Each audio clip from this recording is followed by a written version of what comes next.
Well, hey everybody, welcome back to Walking with Jesus Daily. I am so excited to be back personally. You're probably thinking, I don't know what you're talking about. Where did you go? I just listened to you yesterday or last week or whatever it was. Truth of the matter is that I got ahead a little bit on recordings because I knew that I was going to be spending a week with out of work and with my family and with my extended family, my in-laws and my nephew and my parents, and it was going to be a madhouse, and I didn't want to take away from this, and I didn't want to take away from that time. God is slowly teaching me the importance of time and how I use it. I'm not good at it yet, but I hope to be better at it at some point.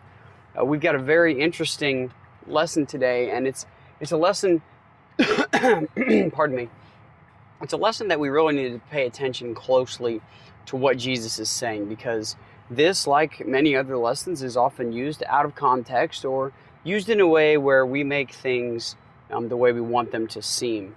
So this is the recording for day 205. There is not a milk and meat. I'm sorry if it's not a mashup. I try to just do all one lesson so that there's not multiple things to listen to. I will try to keep this around 20 minutes, give or take.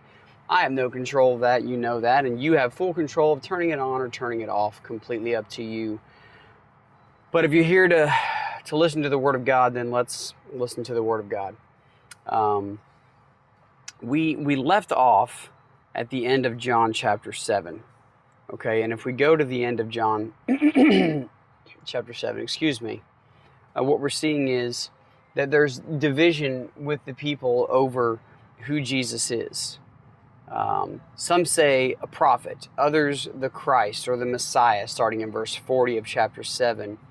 They're talking about where he comes from, and they wanted to have him arrested, but no one laid hands on him. So, what's happening here? When the guards go back to the chief priest, they ask him, why didn't you bring him here? And this is what he says: never at any time has a man talked the way this man talks. And the Pharisees say, oh, you guys have been persuaded as well, or deceived as well, however you want to put it. The Pharisees, the chief priests, the elders, they are not happy with the answers that they're receiving. Nicodemus then stands up. Remember, we talked about no one standing up for Jesus. Nicodemus then stands up. And again, he's only mentioned in the book of John 3 times, no other book. And he is trying to tell them about their own law. This is important. Okay, I'm going back to this because it's important. Does our law convict someone without first giving him a hearing and finding out what he is accused of doing? Yes, that's what the law does. That's why it was put in place, so things like this didn't happen. God is the judge. So if God makes the law, then you judge according to the law, right? The law that God made, because God is the judge. And their response is, are you also from Galilee? Search and read the scriptures and see for yourself that no prophet comes from Galilee. Well, they're wrong, because a prophet does come from Galilee. But we talked about that last week. And it says, and everyone went to his own house.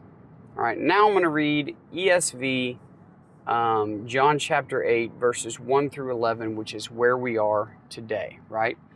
They each went to their own house. But Jesus went to the Mount of Olives. Interesting. But Jesus went to the Mount of Olives. Early in the morning, he came again to the temple. All the people came to him, and he sat down and he taught them. Now remember, whenever teachers would teach back then, they would sit down to teach and everyone else would stand. I guess they could sit if they wanted to, but I still want to put a lazy boy recliner up there for Kenny someday. And he sat down and he taught them. Jesus saw the people, knew what he was walking into, desired to teach them, wanted them to know the truth. The people wanted to know the truth. No one had ever spoken like him, so they came to him. The scribes and the Pharisees brought a woman who had been caught in adultery. Now, can we stop for 1 second and just think about this? How do you catch somebody in adultery? Like, would you not either, one, have to know it was happening beforehand, two, pay somebody off to make it happen? I don't know. But the scribes and the Pharisees, I don't even know how to put this. The Democrats and the Republicans brought a woman who had been caught in adultery, and placing her in the midst, they said to Jesus, "Teacher, this woman has been caught in the act of adultery." Now, okay, what we're talking about here is a woman and a man outside of marriage, in a sexual relationship. And this isn't even, we can talk a lot about adultery. Jesus already talked about it. Go to Matthew 5 and read about it. I'm not going to get into that. I think what we're talking about here is this exact thing. Now in the law, Moses commanded us to stone such a woman. So what do you say? This they said to test him, that they might have some charge to bring against him. Jesus bent down and wrote with his finger on the ground. And for the first time ever, I kind of beginning to have an idea of what he maybe started to write in the ground. We'll talk about it. And as they continued to ask him, he stood up and said to them, "Let him who is without sin among you be the first to throw a stone at her." And once more he bent down and wrote on the ground. It's very curious, right, about writing on the ground. And he didn't say the law was wrong. He didn't say don't throw a stone. We read this all the time in the wrong way. Was this woman wrong if she was caught in adultery? Absolutely. Did Jesus condone adultery? No. Just read what's being put in front of us. Let him who is without sin among you be the first to throw a stone at her. And once more he bent down and wrote on the ground. But when they heard it, they went away one by one, beginning with the older ones. And Jesus was left alone with the woman standing before him. Jesus stood up and said to her, "Woman, where are they? Has no one condemned you?" She said, "No one, Lord." She says, "Lord." And Jesus says, "Neither do I condemn you. Go, from now on, sin no more." He says, go and leave the life of sin that you're living in. All right, let's read a couple different versions before we dig too deep in this. The Amplified. But Jesus went to the Mount of Olives, John 8, 1 through 11. Early in the morning, he came back into the temple court, and all the people were coming to him. He sat down and began teaching them. Now the scribes and Pharisees brought a woman who had been caught in adultery. They made her stand in the center of the court, and they said to him, "Teacher, this woman has been caught in the very act of adultery.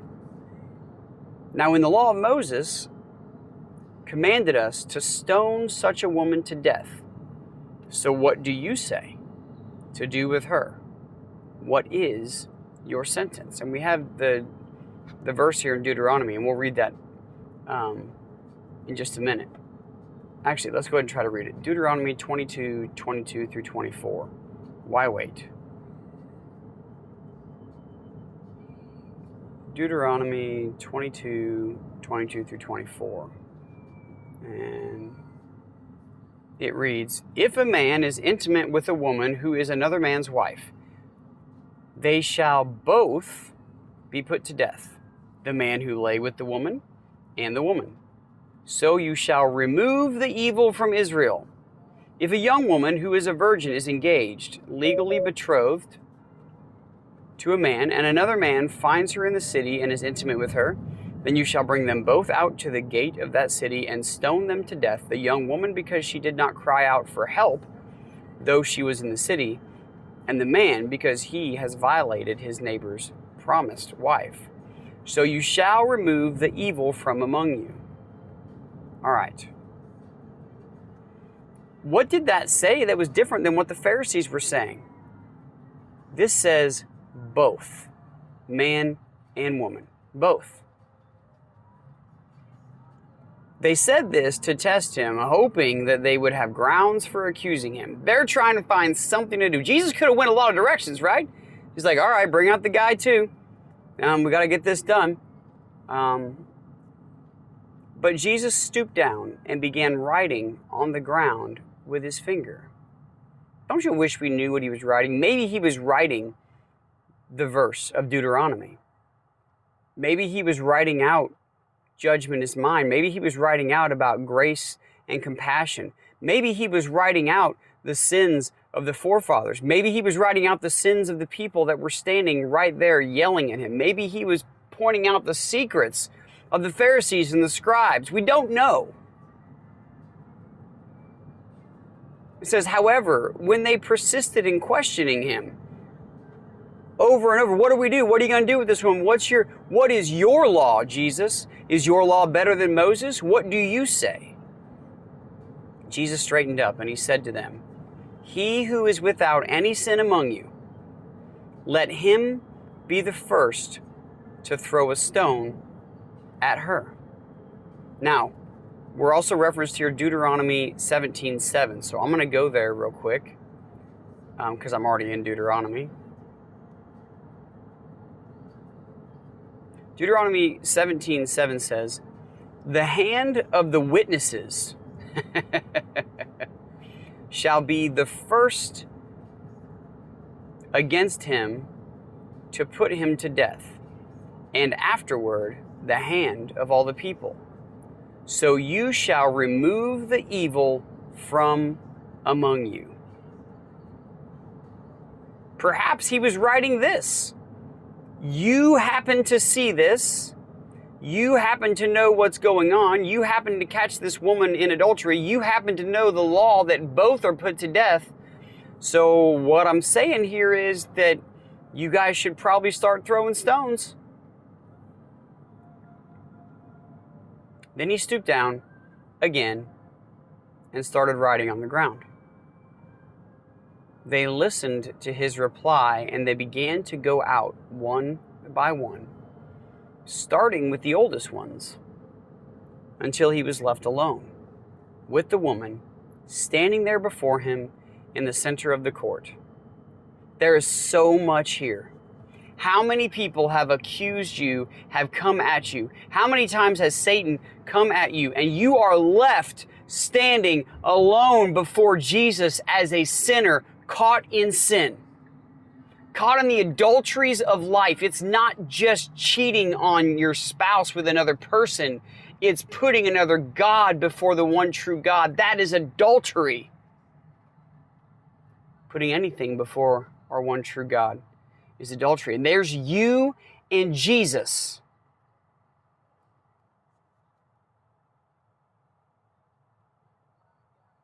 Straightening up, Jesus said to her, woman, where are they? Where are all the people? Where all are the condemners? Where are all those who tried to lead you into sin? She answered, no one, Lord.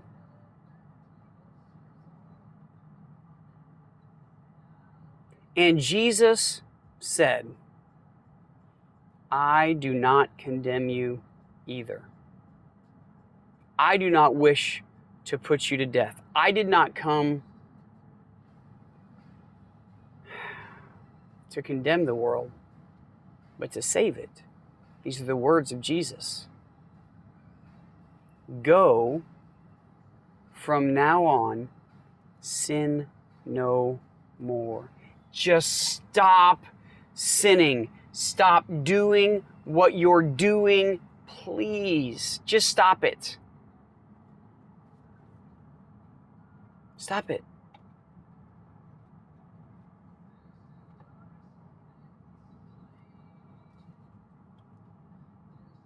Jesus is pleading with you, Stop it. What are you doing? Why are you doing that? Stop sinning. Please. Stop sinning. Let's read the Passion Translation real quick, and then we'll sum this up. There's so many lessons in this, but we're not going to hit them all. Just want you to listen. Jesus walked up the Mount of Olives near the city where he spent the night. What do you think he was doing up there? Correct, praying. Preparing himself for what was going to be coming. Preparing himself for the attacks that he knew that were coming. Maybe being transfigured again. Maybe standing before God with Moses and Elijah. We don't know. We just know that he went away from everyone and everything to be alone with God. Why do we find that so hard for us to do? Why can't we do that?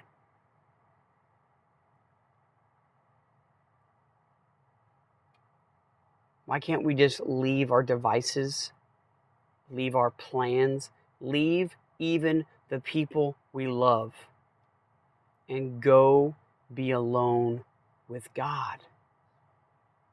Jesus did constantly. How else are you going to know that oneness with God when you only throw him in before a meal or before you sleep or when somebody asks you? In the middle of your chaos, you're like, God, look how cool this is. I'm stopping my life to pray to you. You should feel great right now. God says, what? Verse 2, then at dawn, Jesus appeared in the temple courts again. And soon, all the people gathered around to listen to his words. So he sat down and taught them. They wanted to hear the words of Jesus, so he said, sure.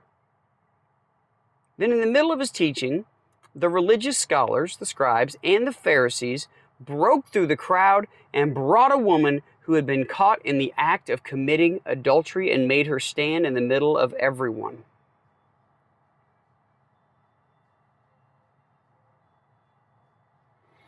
So let's think about who's here.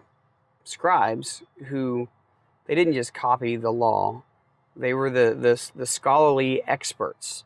They would have been the ones who were consulted over the details of the law of Moses. They knew the word of God. And the Pharisees, the ones who uphold the law of God through Moses. Okay? And it says, caught in the act of committing adultery. I just can't help but think that this woman may be naked, dragged out here with no clothes on, to be made shame of. Maybe this is why Jesus bent down. I don't know. But they say to Jesus, teacher, we caught this woman in the very act of adultery, not by word of mouth, but we are witnesses. We walked in, we saw this woman committing adultery, and we pulled her away from that man and brought her here. Verse 5, doesn't Moses' law command us to stone a woman like this? Tell us what we should do with her. So, we read Deuteronomy 22 through 24. It's also Deuteronomy 20:10. And just because I'm going to read Deuteronomy 20:10, okay? When you advance to a city to fight against it, you shall first offer it in terms of peace. I'm not sure that that was supposed to be there, so forgive me for that, all right? But makes her stand before everyone, and then calls his, I'm sorry, I read because I'm not smart. It's Leviticus 20:10. Sorry about that. I was like, that doesn't really make any sense, does it? Leviticus 20:10. The man who commits adultery with another's wife, even his neighbor's wife, the adulterer and the adulteress shall most certainly be put to death. Now you think about the options that you have if you have committed adultery. Either stop doing it, so in other words, die to a previous life and live a new one in Jesus, or be put to death, both of you. Do you see? the death that is being spoken of here is a death that is eternal, that is a death that you will never live from. It's not a death by stoning and then eternal death. It is an eternal death that you do not get saved from. So Jesus, what do we do with her? They were only testing Jesus because they hoped to trap him with his own words and accuse him of breaking the laws of Moses. And people are going to constantly try to trap you if you stand for Jesus because of his teachings and his words. Even your own family, even your own Christian, air quote, friends. But Jesus didn't answer them. He didn't need to answer them. Instead, he simply bent down and wrote in the dust with his finger. Now, we have another example of God writing with his finger in Exodus 31:18. And we can look at that real quick.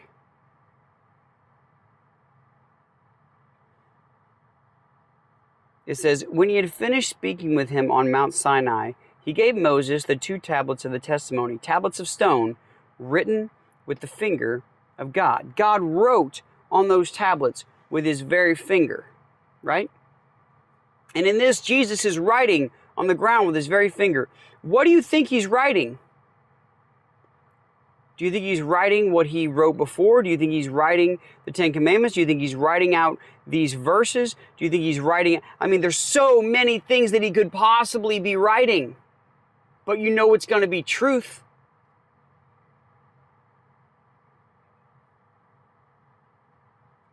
Verse 7, angry. They kept insisting that he answer their question. So Jesus stood up and looked at them and said, now let's listen to this. This is a little bit different. Let's have the man who has never had a sinful desire throw the first stone at her. And that's translated in the Aramaic. Okay, that's what we're doing here. The Greek word, it means more than sin.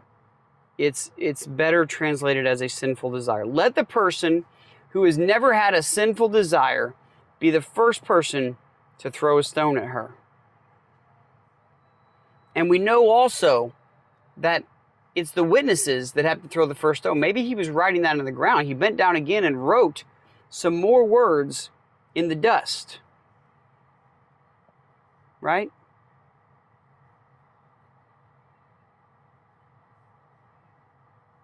Now, I'm going to read this to you. It's just a note. It's not my note. I'm reading it from the Passion Translation. It says, see Jeremiah 17:13. So let's look at this. It's important that we understand this. It's important that we're on the same page because we're one spirit. O Lord, the hope of Israel, all who abandon you will be shamed. Those who turn away on earth will be written down because they have abandoned the Lord, the fountain of living waters. Interesting. It says, Jesus wrote in the dust to fulfill Jeremiah's prophecy that those who forsake God, spiritual adultery, calling out the Pharisees,